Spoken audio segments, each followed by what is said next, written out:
The perpendicular bisector theorem says that if two intersecting lines form a linear pair of angles with equal measures, then the lines are perpendicular. So if you have two intersecting lines and it has a linear pair where both angles are equal, then they both must equal 90 degrees, making the two lines perpendicular. Something else that we can assume about perpendicular bisectors is that not only do they make sides AD and DC equal, but any point along the bisector, when connected to the other 2 points in the triangle, makes an isosceles triangle.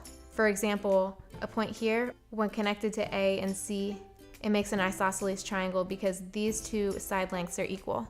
And so because point B is along the bisector, then this triangle is isosceles because these sides equal each other. Let's look at an application of that concept. Suppose AB is 20, so the length of segment AB is 20 and AD is 11. Find BC. We want to find this length.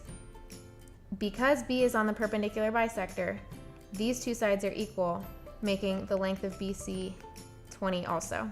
So 11 was irrelevant here. The next one, suppose AB is 5 and BD is 3. Find AC and BD.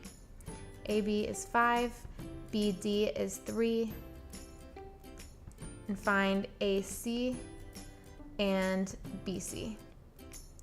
So I would just start by filling in what you know.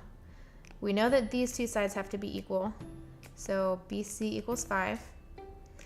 And to find DC, notice it's a right triangle, so we can do the Pythagorean theorem.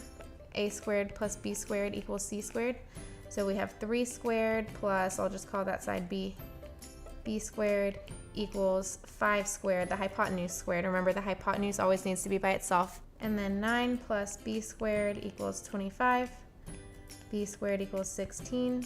B equals plus or minus square root of 16, but it has to be positive because we're talking about lengths here, so that's positive 4. And because DC is 4, these two sides equal each other because it was bisected by BD, so this side must also be 4, making AC 8, because 4 plus 4 is 8.